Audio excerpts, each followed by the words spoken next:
Alors, on continue. On vient de terminer tout ce qui traitait de la capture de la valeur. On va reprendre un tout petit peu de hauteur avec la slide suivante qui reprend finalement ce que nous avons déjà vu.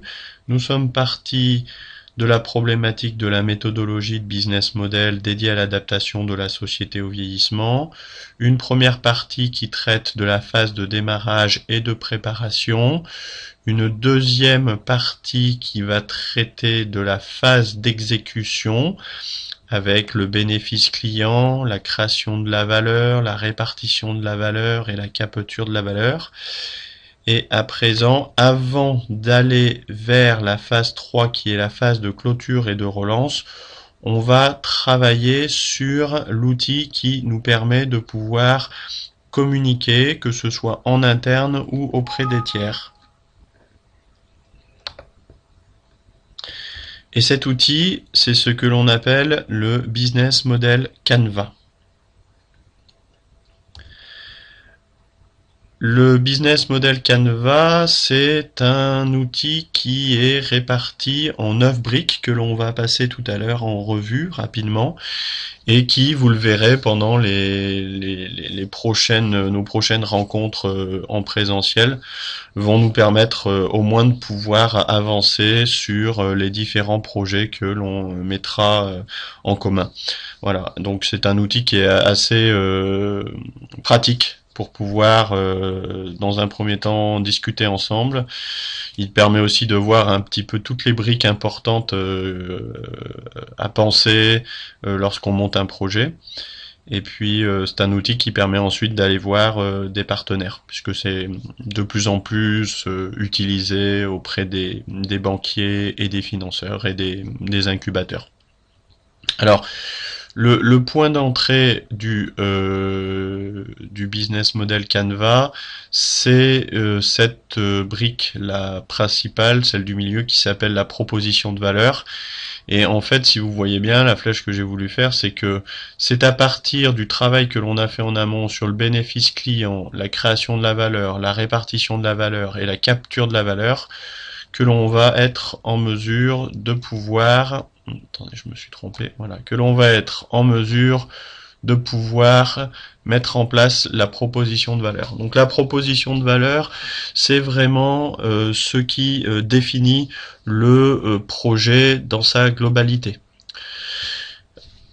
Ça va être par exemple une proposition de valeur. Je peux vous donner, c'est ce qu'on avait dit l'autre jour. Nous proposons une dent intelligente qui va permettre de prévenir des chutes des personnes âgées. Ensuite, on va passer à la brique segmentation client, c'est-à-dire une fois que l'on a une proposition de valeur, il va falloir qu'on l'en mette dans la brique segmentation client auprès de qui nous souhaitons adresser cette proposition de valeur. Donc pour reprendre la problématique santé, domicile, autonomie et adaptation de la société au vieillissement, il y a 3 types d'utilisateurs auxquels il faut penser. Il y a les premiers utilisateurs qui sont vraiment les personnes à qui s'adresse la proposition de valeur. Donc on pourrait dire que dans notre exemple, notre dent intelligente va s'adresser au final à la personne âgée. Il y a le second utilisateur, c'est-à-dire ceux qui sont proches des personnes âgées. Dans le cas présent, c'est les aidants familiaux et professionnels. Il faudra penser à s'adresser à ces personnes-là aussi lorsque l'on développera notre dent intelligente.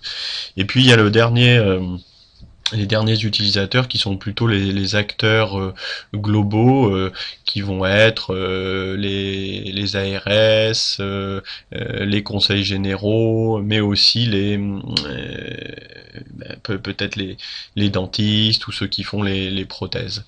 Voilà. Donc en tout cas, bien penser de toute façon que lorsqu'il y a une proposition de valeur, il y a des clients à adresser. Pour adresser ces clients, on va travailler sur ce qu'on appelle le canal de distribution.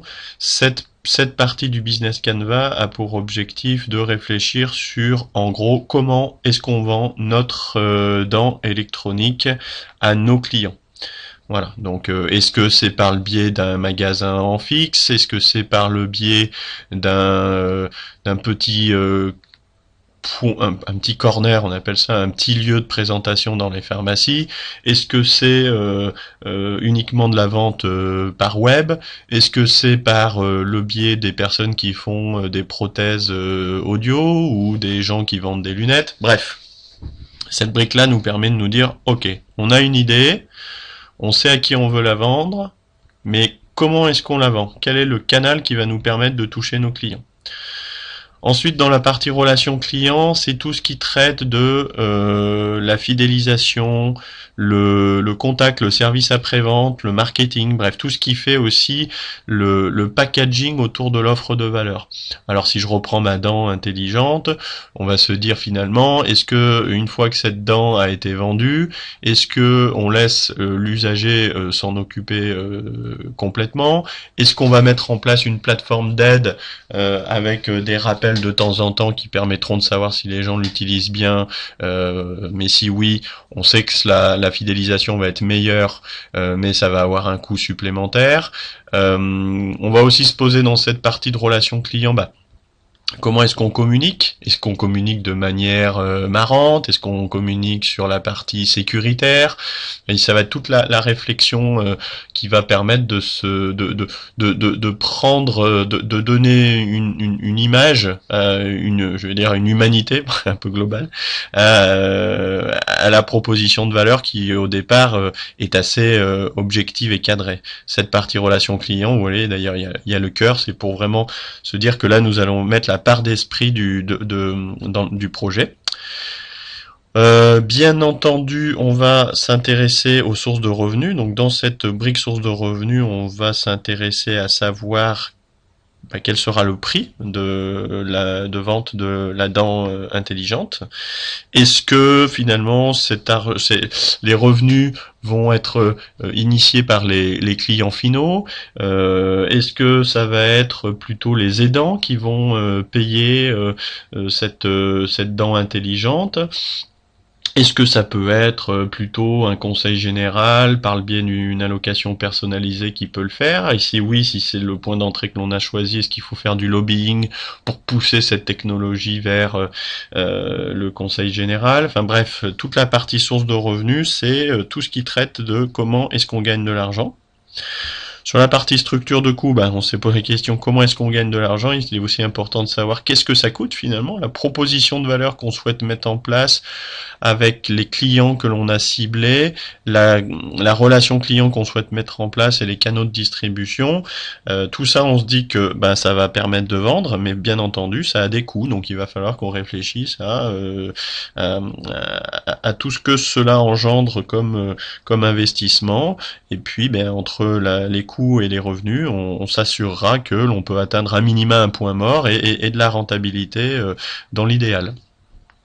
Sur les activités clés, c'est vraiment ce qui va permettre de différencier notre future entreprise par rapport aux concurrents, parce que nul doute que lorsque on a une idée, il y a quelque part d'autres personnes qui l'ont. C'est marrant, mais moi qui bosse là-dedans depuis 16 ans dans l'innovation, j'ai souvent rencontré des gens qui disaient on a la meilleure idée du monde, on ne veut pas en parler, c'est vraiment quelque chose de nouveau, et quoi qu'il se passe, on trouve toujours des concurrents, que ce soit des concurrents directs, donc vraiment qui font la même chose, soit des concurrents indirects. Mais quoi qu'il en soit, il y a toujours, au moment où je vous parle et au moment où on pense avoir développé l'idée de folie du type dent intelligente, quelqu'un qui est en train de travailler, alors soit sur la dent intelligente, soit sur le pied intelligent, la peau intelligente, les cheveux intelligents, bref. Donc il faut vraiment arriver à détecter dans notre proposition de valeur Et dans notre business model, une activité clé que personne d'autre ne peut avoir, en tout cas pendant une période d'1 an ou 2, le temps d'asseoir notre structure et de pouvoir commencer à avoir des clients, des réseaux, des partenaires. Voilà, donc par exemple, dans notre dent intelligente, on pourrait dire que l'activité clé, c'est peut-être une compétence qui serait justement du fait que cette solution a été co-construite par un master, donc par une quinzaine de personnes différentes, qui permet d'avoir toujours un temps d'avance sur les autres, où ça va être une autre activité clé qui sera, je sais pas, mais quelque chose en tout cas qui nous différencie. Comme ça, j'ai pas d'idée précise, mais on doit absolument réfléchir à quelque chose qui nous différencie. Les ressources clés, c'est les barrières à l'entrée. C'est important parce que, surtout si on veut aller chercher des financements, lorsque on fait une pizzeria, finalement, la barrière à l'entrée, c'est pas très important parce qu'on sait qu'il y aura d'autres pizzerias et du coup, les gens vont d'une pizzeria à une autre et finalement chaque pizzeria vit. Il y a qu'à voir le quai de Grenoble, si vous connaissez, où il y a une vingtaine de pizzerias les unes à côté des autres. Il n'y a pas forcément une barrière à l'entrée. Par contre, quand on veut développer un projet qui est performant et pertinent, il est important de se poser des questions de la barrière à l'entrée. Qu'est-ce qui va faire que la solution que je mets en place va me permettre de pouvoir gagner du temps et de pouvoir me renforcer sur le secteur que j'adresse. Alors c'est en gros, pour faire simple, c'est l'activité clé à un niveau plus. Les ressources clés, ça va être par exemple lorsque dans ma dent électronique, ça pourrait être le fait que il faut énormément d'argent pour développer cette dent intelligente, et ce qui fait que si demain par contre je crois à ce projet et j'arrive à faire que des investisseurs, des partenaires vont croire aussi à ce projet, mais que, je vais dire une bêtise, il y a un investissement de 4 millions d'euros à mettre en amont, eh bien c'est une barrière à l'entrée dans le sens où peu de personnes par la suite pourront reproduire le même investissement. Voilà, par exemple, après, si on prend une autre barrière à l'entrée, dans des réseaux sociaux du type Facebook, les barrières à l'entrée, c'est le nombre d'utilisateurs qu'il y a sur la plateforme. Plus il y a du monde, donc plus on est un premier entrant sur ce marché, ce qui a été Facebook, plus il y a eu des gens, des utilisateurs qui sont venus dessus, et aujourd'hui, eh bien, le fait qu'il y ait beaucoup d'utilisateurs amène beaucoup de développeurs, amène beaucoup de publicité, fait que, du coup, d'autres personnes vont avoir énormément de mal de rattraper Facebook, même si des gros acteurs essayent de le faire, mais c'est très très difficile. Donc les ressources clés, c'est, rappelez-vous vraiment cette notion de se dire qu'est-ce qu'il pourrait y avoir qui me permet de mettre une énorme barrière à l'entrée qui permet de faire que les autres ne pourront pas faire ce projet-là. Donc les activités clés, c'est plus les compétences, et les ressources clés, c'est plus la partie macro, voilà, du business model. Et puis enfin, les partenaires clés, bien souvent, on ne peut pas proposer une valeur à des clients sans qu'il y ait des partenaires. Donc, dans le cas de la dent électronique, on imaginait l'autre jour que les partenaires clés pourraient être, par exemple, les boulangers, les pâtissiers, mais ça pourrait être aussi des pharmaciens, ça pourrait être en tout cas des partenaires sont des gens qui vont jouer un rôle de prescription, alors qu'on ne va pas forcément rémunérer, quoique, mais qui vont avoir un intérêt à diffuser l'information. Voilà, donc il faudra de toute manière réfléchir à des partenaires. Alors, juste voilà, ce qui est important dans cette notion de business model, je crois vraiment, c'est que très souvent, je vous dis par habitude, j'ai entendu énormément de personnes qui se sont plantées ces 16 dernières années parce que ils ne voulaient pas, ils voulaient garder leur projet confidentiel. C'est vraiment une erreur du fait que un projet, une idée, un business model, à la limite, je dirais, c'est pas compliqué. Vous voyez, c'est une méthodologie. Ce qui est difficile, c'est de mettre le projet en musique. Et ça veut dire de créer des interactions avec des partenaires, de pouvoir discuter, de pouvoir faire évoluer son projet de manière itérative très très souvent, pas avoir peur d'entendre des gens dire que le projet n'est pas intéressant pour l'instant. Voilà, donc vraiment si on veut garder quelque chose là-dedans, c'est lorsque vous avez un projet, n'hésitez pas à en parler.